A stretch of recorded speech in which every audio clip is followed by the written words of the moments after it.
जय हिंद दोस्तों, next time आपका स्वागत है। आज है 4 सितंबर 2020। आज के अंतर्गत के काफ़ी इंपॉर्टेंट करंट अफेयर हम आपके लिए लेकर आए हैं। जैसे कि आपको मालूम है कि डेली हमारे द्वारा UPSC, SSC, railway bank, ATC जो भी गवर्नमेंट एग्जाम होते हैं उसके अंतर्गत हमेशा काफ़ी इंपॉर्टेंट करंट अफेयरों के क्वेश्चन पूछने को दिखाई देता है और हमारे द्वारा आपके लिए वही करंट अफेयरों के क्वेश्चन एग्जाम के परस्पेक्टिव से ही प्रोवाइड किया जाता है जो आपके आने वाले आगे एग्जामों पर पूछने को दिखाई देगा। चलिए दोस्तों, ज़्यादा टाइम न लेते हुए आगे बढ़ते हैं और जानते हैं कि आज के इंपॉर्टेंट करंट अफेयर कौन से हैं और आज का हमारा पहला क्वेश्चन कौन सा है। काफ़ी इंपॉर्टेंट क्वेश्चन है आज के। हाल ही में ग्लोबल इनोवेशन इंडेक्स 2020 में भारत ने कौन सा स्थान प्राप्त किया। यहाँ पर नहीं होगा, ने कौन सा स्थान प्राप्त किया है। पहला ऑप्शन ए है 48, ऑप्शन बी है 50, ऑप्शन सी है 10, ऑप्शन डी है 52। तो इसके अंतर्गत का हमारा राइट आंसर क्या है? ऑप्शन ए, भारत ने कौन सा स्थान प्राप्त किया है। ग्लोबल इनोवेशन इंडेक्स 2020 में 48वां रैंक प्राप्त किया गया है और इससे पहले 2019 में भारत का रैंक कितना था? 52वें पायदान पर, चाय पायदान पर क्या गया गया, इसने आगे छलांग लगा दी है, ठीक है ना। और इसके अंतर्गत की बात करें तो पहला स्थान इसके अंतर्गत पे किसने प्राप्त किया है? पहला स्थान है स्विट्ज़रलैंड और दूसरे नंबर का किसने प्राप्त किया? स्वीडन ने। और थर्ड नंबर का कौन सा है? यूएसए हो गया। और फोर्थ नंबर का कौन हो गया? नीदरलैंड हो गया, ठीक है ना। फोर्थ नंबर का कौन हो गया? यूके हो गया। और फिफ्थ नंबर का कौन सा हो गया? नीदरलैंड हो गया। और 10 टॉप के अंतर्गत जो शामिल किए गए हैं उसमें 8वें नंबर पायदान पर कौन है? सिंगापुर है, ठीक है ना। और 10 टॉप कंट्री के अंतर्गत वही देश शामिल है जिनकी आय क्या है? उच्च आय वर्ग वाले देश ही इसके अंतर्गत पे शामिल है। और भारत कौन से पायदान पर है? 48वें पायदान पर स्थित है। और इससे पहले थोड़ी बहुत भारत के बारे में हम जान लेते हैं। भारत ने तो अभी 2020 में 48वें पायदान प्राप्त कर लिया है। 48वें पायदान, ऑप्शन डी कौन से पायदान पर रहा? 52वें पायदान पर। और 2018 में कौन से पायदान पे था? ये 57वें पायदान पे था, ठीक है ना। और 2017 कौन से पायदान पे था? 2017 60 पायदान पे। और 2016 पर कौन से पायदान पे था? 66। और 2015 कौन से पायदान पर? 81वें पायदान पर स्थित था, ठीक है ना। चलिए, आपको समझ में आ गया होगा। आगे बढ़ते हैं। हमारा आज का दूसरा क्वेश्चन कौन सा? आज का हमारा दूसरा क्वेश्चन है, हाल ही में किस पर्वतारोहियों ने अंतर्राष्ट्रीय सीमा पर स्थित ऊंची लियोपर्गिल चोटी की चढ़ाई की है? काफ़ी इंपॉर्टेंट क्वेश्चन है। इसके अंतर्गत का हमारा पहला ऑप्शन ए है एसएसबी, और ऑप्शन बी है आईटीबीपी, ऑप्शन सी है आर्मी, ऑप्शन डी है सीआरपीएफ, ठीक है ना। और तो इसके अंतर्गत का हमारा राइट आंसर क्या है? Option B, Indo Tibet border police ने क्या कर लिया गया है? सबसे के पर्वतारोहियों ने अंतर्राष्ट्रीय सीमा पर स्थित सबसे ऊंची लियो परगिल चोटी की चढ़ाई कर ली। आखिर हम जान लेते हैं कि ये परगिल चोटी कहाँ पर स्थित है, ठीक है ना। ये रहा हमारा प्यारा भारत। इसके अंतर्गत जैसे हम हिमाचल प्रदेश में जाएंगे तो परगिल यहाँ पर स्थित है। मैं दूसरा मैप आपके लिए लेकर आया हूँ, ये है, ठीक है ना। ये हो गया परगिल चोटी, यहाँ पर स्थित है। कहाँ पर है? हिमाचल प्रदेश के। यहाँ पर कौन सा बॉर्डर लग जाता है? चाइना बॉर्डर लग जाता है, इसी के पास में है। और इसकी ऊंचाई कितनी है? 22,222 मीटर। 22,222 क्या है इसकी फीट? इसकी ऊंचाई है कितना है? 22,222 फीट की ऊंचाई पर स्थित है। इसका नाम क्या है? लियो परगिल चोटी, ठीक है ना, यहाँ पर है। और इसमें महामारी के दौरान उत्तरी भारत में एकमात्र सफल पर्वतारोही अभियान यह है, ठीक है ना। इसमें कितनी टीमों की बात करें तो 16 सदस्यों की टीम बनी हुई थी और 12 सदस्य चोटी पर पहुंचे। 16 सदस्यों की टीम पहुंची थी, लेकिन इसके अंतर्गत कितने टीम पहुंचे? 12 ही टीम इसके अंतर्गत, 12 ही लोग सदस्य इसके अंतर्गत चुने, ठीक है ना। अगर इन चुनौतियों के अभियान की लीडरशिप की बात करें तो वो किसके द्वारा किया गया था? डिप्टी कमांडेंट कुलदीप सिंह थे और डिप्टी कमांडेंट धर्मेंद्र से। दो कौन थे? डिप्टी कमांडेंट कुलदीप और कौन थे? Deputy commandant Dharmendra. दो लोग प्रमुख थे, ठीक है ना। अब जान लेते हैं आखिर आईटीबीपी के बारे में, ठीक है ना। ये रहा इसमें आईटीबीपी के बारे में मैं बता देता हूँ। आपके इंडो तिब्बत बॉर्डर पुलिस होता है, ठीक है ना। और ये इसका सबसे पहले मोटो होता है। मोटो क्या है इसके अंतर्गत? शौर्य, दृढ़ता, क्रम निष्ठा इसकी मोटो होगी। और फॉर्मेट हो गया जब बना था 1962 में, कब? 24 अक्टूबर को, ठीक है ना। एम्प्लॉयज़ की बात करें तो 89,432 इसके अंतर्गत है। एनुअल बजट की बात करें तो कितना है? यहाँ पर देख लीजिएगा अब 6,522.10 करोड़ रुपए, ठीक है ना। इतना इसके 2021 के आसपास में। और ये इसका हेडक्वार्टर कहाँ पर स्थित है? नई दिल्ली पे। और किसके अंतर्गत आता है? Ministry of the home affairs के अंतर्गत आता है, ठीक है ना। और अभी मिनिस्ट्री रिस्पॉन्सिबल कौन है इसके अंतर्गत? अमित शाह। होम मिनिस्टर कौन है? हमारे अमित शाह हैं, उसी के अंतर्गत पे ये आते हैं, ठीक है ना। चलिए, आपको समझ में आ गया होगा। आईटीबीपी के बारे में आपने जान लिया। आगे बढ़ते हैं। हमारा आगे का क्वेश्चन कौन सा? आगे का क्वेश्चन हमारा, हाल ही में भारत के किस राज्य में गंदी भारत छोड़ो अभियान को शुरू किया गया है? ठीक है, पहला ऑप्शन है इसके अंतर्गत पे option A Rajasthan, option B है मध्य प्रदेश, ऑप्शन सी है उत्तर प्रदेश, ऑप्शन डी है उत्तराखंड। तो इसके अंतर्गत का हमारा राइट आंसर क्या है, ऑप्शन बी मध्य प्रदेश में क्या कर दिया गया है, भारत के मध्य प्रदेश राज्य में गंदगी भारत छोड़ो अभियान को शुरू कर दिया गया है। ठीक है, अब मध्य प्रदेश की बात करें तो मध्य प्रदेश के मुख्यमंत्री कौन है, शिवराज चौहान हो गए। ठीक है ना, ये रहा हमारा प्यारा भारत, इसके अंतर्गत है मध्य प्रदेश यहाँ पर स्थित है। ठीक है ना, कहाँ पर स्थित है, यहाँ पर मध्य प्रदेश स्थित है और मध्य प्रदेश के मुख्यमंत्री कौन है, शिवराज चौहान जी हो गए। और मध्य प्रदेश के बारे में जान लेते हैं तो इसका गठन कब हुआ था, 1956 ईस्वी में। जिले कितने हैं, 52+3, 3 नए अभी बने 2020 में, जो कौन से हैं, चाचौड़ा हो गया, नागदा हो गया और मैहर हो गया। राजधानी भोपाल होगी, मुख्यमंत्री शिवराज सिंह चौहान, राज्यपाल कौन है, लालजी टंडन और मुख्य न्यायाधीश कौन है, अजय कुमार मित्तल। ठीक है ना, और राज्यसभा की 11 सीटें तथा लोकसभा की मध्य प्रदेश में 29 सीटें हैं तथा विधानसभा की 20-30 इसके अंतर्गत में सीटें हैं। ठीक है ना, राज्य चिन्ह राष्ट्रीय उद्यान हो गया, राष्ट्रीय प्रसिद्ध बाग, जनजातियां और आधिकारिक भाषा हिंदी है। आप इसको आराम से वॉच करके देख लीजिए। ठीक है, चलिए आपको समझ में आ गया होगा। आगे बढ़ते हैं, हमारा आगे का क्वेश्चन कौन सा है, हाल ही में संघ सरकार ने कौन से ग्रुप के सरकारी पदों पर मेधावी खिलाड़ियों की सीधी भर्ती के लिए रस्साकसी, मलखंब और पैरा खेलों को शामिल किया गया है। पहला ऑप्शन ए है ग्रुप बी, ऑप्शन बी है ग्रुप डी, ऑप्शन सी है ग्रुप ए, ऑप्शन डी है ग्रुप सी। तो इसके अंतर्गत का हमारा राइट आंसर क्या है, ग्रुप डी, ग्रुप सी हो गया। ऑप्शन कौन सा है, ऑप्शन डी, और आंसर किसका है, ग्रुप सी के अंतर्गत पे क्या कर दिया गया, संघ सरकार ने ग्रुप सी के सरकारी पदों पर मेधावी खिलाड़ियों की सीधी भर्ती के लिए रस्साकसी, मलखंब और पैरा खेलों को इसके अंतर्गत पे शामिल कर दिया गया है। ठीक है, चलिए आपको समझ में आ गया होगा। आगे बढ़ते हैं, हमारा आगे का क्वेश्चन, हाल ही में टोक्यो ओलंपिक 2021 की तैयारी के लिए किसके द्वारा पुरुषों की टीम के लिए राष्ट्रीय नौकायन शिविरों को मंजूरी दी गई है। पहला ऑप्शन है इसके अंतर्गत, ऑप्शन ए भारत सरकार, ऑप्शन बी है भारतीय खेल प्राधिकरण, ऑप्शन सी है दिल्ली सरकार, ऑप्शन डी है केंद्रीय मंत्री। तो इसके अंतर्गत का हमारा राइट आंसर क्या है, ऑप्शन बी कि भारतीय खेल प्राधिकरण के द्वारा क्या कर दिया गया है, टोक्यो ओलंपिक 2021 की तैयारी करने के लिए पुरुषों की टीम को राष्ट्रीय नौकायन शिविर को मंजूरी दी गई। अब भारतीय खेल प्राधिकरण के बारे में हम जान लेते हैं। ये रहा भारतीय खेल प्राधिकरण। फाउंडर की बात करें तो ministry of the youth affairs and sports के अंतर्गत आता है। फाउंड कब किया था, 1982 में किया गया था। हेडक्वार्टर कहाँ पे स्थित है, न्यू दिल्ली पे। ठीक है, एनुअल बजट की बात करें तो 500 करोड़ इसका एनुअल बजट है। ठीक है ना, इसमें खेल बजट प्राधिकरण के बारे में इसमें आप आराम से इसको पॉज करके देख लीजिएगा कि ये है।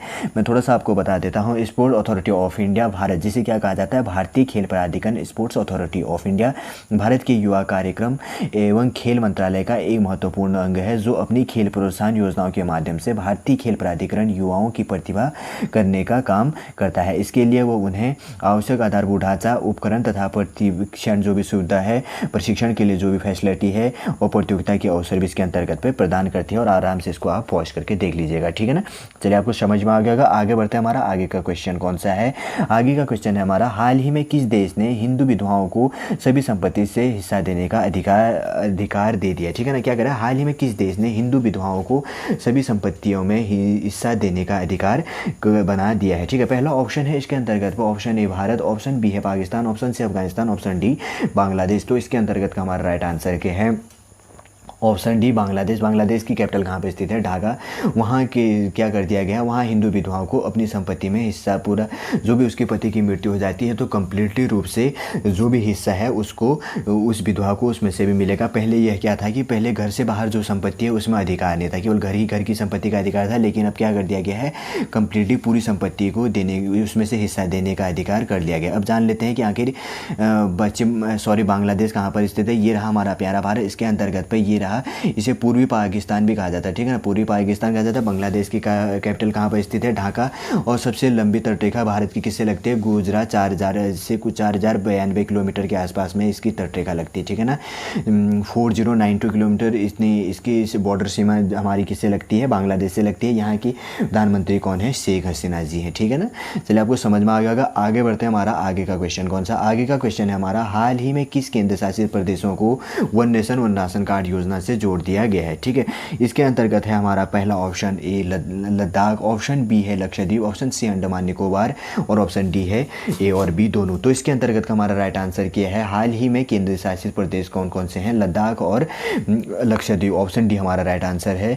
दोनों किसको, लद्दाख और लक्षद्वीप को क्या कर दिया गया है, one nation one ration card योजना से जोड़ दिया गया। अब हम जानते हैं कि आखिर मैप पर लद्दाख और लक्षद्वीप कहाँ पर है। ठीक है ना, ये रहा हमारा प्यारा भारत। इसके अंतर्गत पर लद्दाख ऊपर हो गया यहाँ पे। ठीक है ना, यूनियन टेरिटरी ये है और लक्षद्वीप कितना है, इन दोनों को क्या कर दिया गया है, one nation one ration card योजना से जोड़ दिया गया है। ठीक है ना, इसके अंतर्गत अभी कम्प्लीटली रूप से बात करें तो हमारे कितने हैं, 28 राज्य तथा 9 केंद्र शासित प्रदेशों के अंतर्गत में से 26 टोटल क्या कर दिया गया, one nation one ration card योजना से जुड़ा दिया गया। ठीक है ना, अगर कोई राज्य का या कोई लक्षद्वीप का अगर लद्दाख पे जॉब करने के लिए जाता है या लद्दाख का कोई अंडमान लक्षद्वीप पर जॉब करने के लिए जाता है तो उसको वहाँ के राशन कार्ड पर क्या मिल जाएगा, अनाज की सारी फैसिलिटी इसके अंतर्गत पे मिल जाएगी। ठीक है ना, चलिए आपको समझ में आ गया होगा। आगे बढ़ते हैं, हमारा आगे का क्वेश्चन कौन सा है, आगे का क्वेश्चन है हमारा, हाल ही में नवीनीकरण ऊर्जा के प्रतिभागियों में वृद्धि के लिए केंद्रीय मंत्री आर.के. सिंह ने बिजली के लिए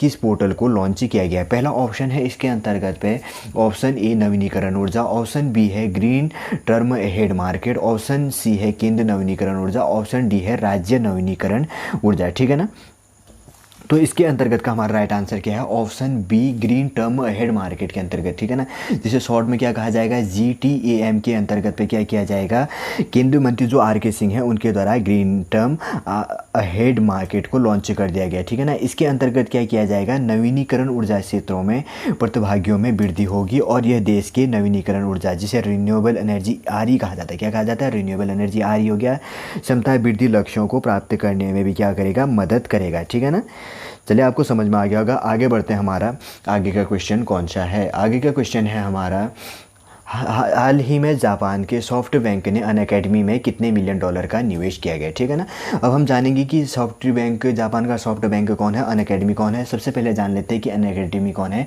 भारत का लर्निंग प्लेटफॉर्म है जो कहाँ पर स्थित है, इसका हेडक्वार्टर बेंगलुरु कर्नाटक पर स्थित है। ठीक है ना, तो इस पर क्या कर दिया गया, जापान के सॉफ्ट बैंक ने कितने मिलियन का इन्वेस्ट किया है वो जान लेते हैं। ऑप्शन ए है 500 मिलियन, ऑप्शन बी है 200 मिलियन, ऑप्शन सी है 150 मिलियन, ऑप्शन डी है 60 मिलियन। तो इसके अंतर्गत का हमारा राइट आंसर क्या है, ऑप्शन सी 150 मिलियन का क्या कर दिया गया है। इसके अंतर्गत पे किसने, जापान के सॉफ्ट बैंक ने अनअकैडमी पर इन्वेस्ट कर दिया गया है। ठीक है ना, कितना मिलियन, $150 मिलियन का कर दिया गया। अब हम जान लेते हैं सॉफ्ट बैंक के बारे में। ये रहा सॉफ्ट बैंक। सॉफ्ट बैंक के बारे में, सॉफ्ट बैंक कॉरपोरेशन जापान की बड़ी टेलीकॉम और इंटरनेशनल कंपनी में से एक है जो ब्रॉडबैंड और क्या करता है, फिक्स्ड लाइन टेलीकॉम, ई-कॉमर्स, वित्तीय मीडिया और मार्केटिंग के क्षेत्र में अपनी सेवाएं देता है। इस कंपनी का बाजार पूंजीकरण, मार्केट कैपिटलाइजेशन की बात करें तो मार्केट कैपिटलाइजेशन कितना है इसका, $92 बिलियन है। ठीक है ना, कितना है, 92 बिलियन इसके अंतर्गत पर हो गया। और यह किस प्रकार पब्लिक बैंक हो गया और युद्ध क्या है, दूरसंचार। इसकी स्थापना 1983 में कर दी गई थी। इसकी कैपिटल कहाँ पे स्थित है, जापान की टोक्यो में। अध्यक्ष और चीफ एग्जीक्यूटिव ऑफिसर कौन है, इससे मासायोशी सोन हो गया। ठीक है ना, आप इसमें आराम से पॉज करके देख लीजिएगा, मैं बता देता हूँ आखिर जापान कहाँ पर स्थित है। ठीक है, ये रहा, यहाँ पर है हमारा प्यारा भारत। जब हम इस ओर को जाते हैं तो ये कौन है, जापान, सूर्योदय का देश जापान को ही कहा जाता है। जापान की कैपिटल कहाँ पर स्थित है, टोक्यो। हाल ही में यहाँ के प्रधानमंत्री शिंजो अबे ने भी इस्तीफा दे दिया है। अभी नए प्रधानमंत्री का चुनाव नहीं किया गया है, जो निर्णय नहीं लिया गया। अभी 2-3 नामें इस पर उजागर की गई हैं। अभी एक तो वहाँ के गृह मंत्री जी का भी नाम आ रहा है। ठीक है ना, एक विदेश मंत्री जी का भी नाम सम्मिलित है, लेकिन देखते हैं कि किसका नाम सामने आता है तो वैसे हम आगे आपको प्रोवाइड करेंगे। ठीक है ना, यहाँ पर जापान होगी, जापान की कैपिटल कहाँ पर स्थित है, टोक्यो। इन्हीं के साथ में क्या कर दिया गया है, भारत में किसके साथ, अनअकैडमी जो लर्निंग प्लेटफॉर्म है उसके साथ साझेदारी कर दी गई। ठीक है ना, चलिए कितना मिलियन का, 150 मिलियन का इन्वेस्ट किया गया। ठीक, आगे बढ़ते हैं, हमारा आगे का क्वेश्चन, हाल ही में जम्मू और जम्मू कश्मीर सरकार में मुख्य पोस्ट मास्टर जनरल के रूप में किसे नामांकित किया गया है। ठीक है, पहला ऑप्शन है उदित जैन, ऑप्शन बी है शैलेंद्र, ऑप्शन डी है प्रदीप राव, ऑप्शन ई है जयशंकर। तो इसके अंतर्गत का हमारा राइट आंसर क्या है, ऑप्शन बी शैलेंद्र। ठीक है ना, ऑप्शन बी क्या है, शैलेंद्र हो गया।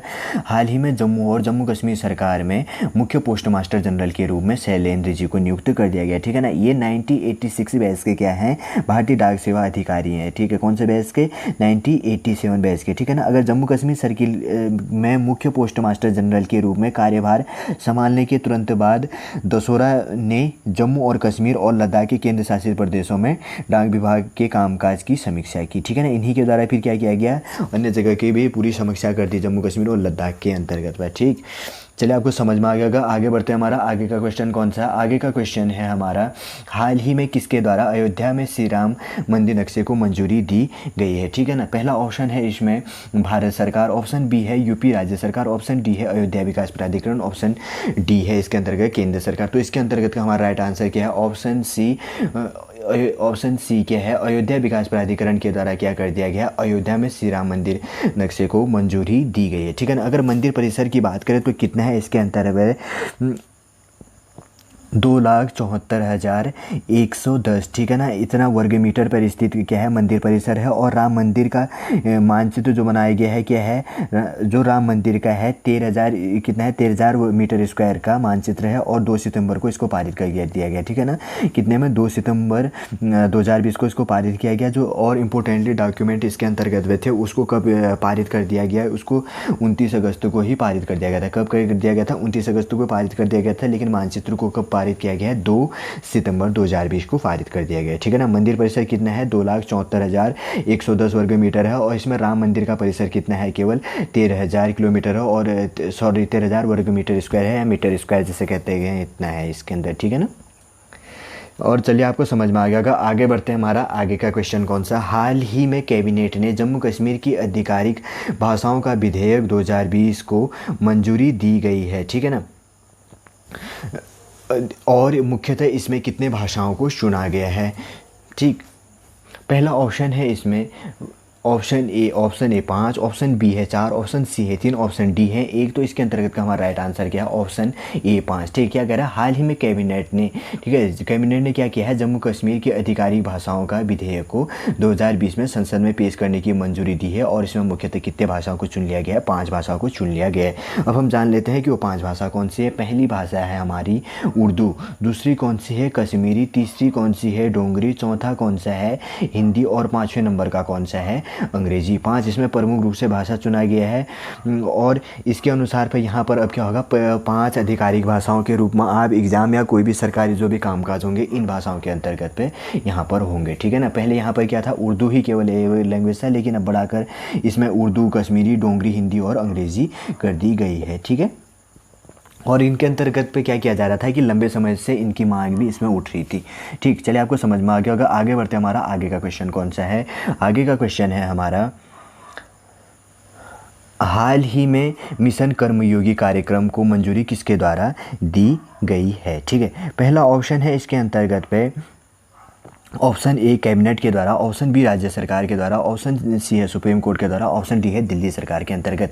तो इसके अंतर्गत का हमारा राइट आंसर क्या है? ऑप्शन ए कैबिनेट के द्वारा क्या किया है, मिशन कर्मयोगी कार्यक्रम को मंजूरी दी। अब हम जानते हैं कि ये मिशन कर्मयोगी कौन है, ठीक है ना। जो कैबिनेट मंत्री हैं प्रकाश जावड़ेकर जी के द्वारा, उनके द्वारा अनाउंस किया गया कि मिशन कर्मयोगी के अंतर्गत क्या क्या कि जो राष्ट्र में जो भी सिविल सेवा के वर्कर हैं, जो भी गवर्नमेंट वर्कर के कर्मचारी हैं, उनकी क्षमताएं निर्णय कार्यक्रम को मंजूरी दी है। इस योजना के अंतर्गत क्या किया जाएगा, जो सिविल सेवकों के लिए क्षमता निर्माण की नींव रखी जाएगी, ठीक है ना। उनकी जैसे किसी भी जांच इंक्वायरी के लिए उनको कम्प्लीटली नॉलेज नहीं होता है, इससे पहले प्रोवाइड किया जाएगा, ताकि इसके अंतर्गत पे क्या होगा, दुनिया भर में सर्वोत्तम प्रथाओं से सीखने के साथ साथ भारतीय संस्कृति से क्या होंगे, वे जुड़े रहेंगे, ठीक है। इसके पर्पज़ की बात करें तो उद्देश्य क्या है, भविष्य के लिए भारतीय सिविल सेवकों और अधिक रचनात्मक और अभिनव बनाकर तैयार करना इसका मुख्य पर्पज़ है, ठीक है। और इसी के अंतर्गत क्या कर दिया गया है, भारत सरकार ने हाल ही में 118 चाइनीज़ ऐपों को बंद कर दिया गया। इस पर सबसे इम्पोर्टेंट ऐप कौन था, पबजी गेम, जो भारत पे सर्वाधिक मात्रा में खेलने को दिखाई दिया था, ठीक है ना। भारत ने अपनी आंतरिक सुरक्षा को खतरा बताते हुए इस बाह्य ऐपों को क्या कर दिया गया है, बंद कर दिया गया है, ठीक है ना। चलिए दोस्तों, आज का करंट अफेयर हम यहीं पर समाप्त करते हैं। उम्मीद